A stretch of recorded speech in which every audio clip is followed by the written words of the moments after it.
అసలే మనకి నేను ట్రైన్ ఎక్కడో లేట్ అయిపోయిందంటే ఈడు మధ్యలో ఎక్కడైనా ఫాస్ట్ ఫుడ్ కవర్ చేస్తాడంటే లేదు, ఈడు ఇంకా లేట్గా తీసుకెళ్తున్నాడు.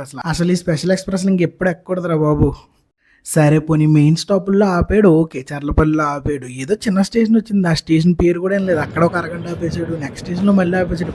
ఇది సూపర్ ఫాస్ట్ ఎక్స్ప్రెస్ అనుకుంటున్నాడా లేకపోతే ప్యాసింజర్ ట్రైన్ అనుకుంటున్నాడా? మధ్యాహ్నం 12కి అయితే రూమ్కి వచ్చాను అనమాట. ఇంకా మన రూమ్కి వచ్చిన తర్వాత మన వర్క్ లాగిన్ అవ్వాలి కదా, మరి తప్పుద్దా మరి. మన డైలీ లైఫ్ సిరీస్లో ఈరోజు అయితే డే 67. ఇంక ఈవినింగ్ వర్క్ అయిపోయిన తర్వాత బయటేమో చల్లగా వర్షం పడుతుంది, మాకేమో ఆకలేస్తుంది. ఇంకా పక్కన పునుగులు కనిపించినాయి, మరి ఇంక వేయకుండా ఉంటామా, వేస్తాం అనమాట. తర్వాత పక్కనైతే చికెన్ పకోడీ వేస్తున్నాడు, కొంచెం టెంప్టింగ్ ఉంది. ఇంకా టెంప్ట్ అవ్వకూడదు అనుకుంటానే వెళ్ళైతే అక్కడ చికెన్ పకోడీ అయితే ఇస్తాం అనమాట. నైట్ ఏమో కరెంట్ పోయిన వల్ల బయటకు వచ్చి వస్తే కింద ఏమో ఎవరో బర్త్డే సెలబ్రేట్ చేసుకుంటారు. మా ఓడేమో ఒక అబ్బాయికి 4 అమ్మాయిలు సెలబ్రేట్ చేస్తున్నారా అన్నాడు. ఇందుకే అక్కడ మ్యాటర్ ఏంటంటే ఒక అమ్మాయి బర్త్డే, ఇంకేదో పనులు చేయడానికి, కేకులు తేవడానికి, బండి పెట్టడానికి ఎవడో ఒకటి ఉండాలి కదా కూలి, అందుకని తీసుకొచ్చారనమాట వీళ్ళు. కింద అక్కడ వాళ్ళు బర్త్డే సెలబ్రేట్ చేసుకుంటే మా వాళ్ళు పైనుంచి క్లాప్స్ కొట్టడం, హ్యాపీ బర్త్డేలు చెప్పడం, ఈ నిబ్బా పనులు మా వాళ్ళు. కుర్రతనం పోలేదు మా వాళ్ళకి. ఇంకా సబ్స్క్రైబ్ చేసుకోండి గైస్.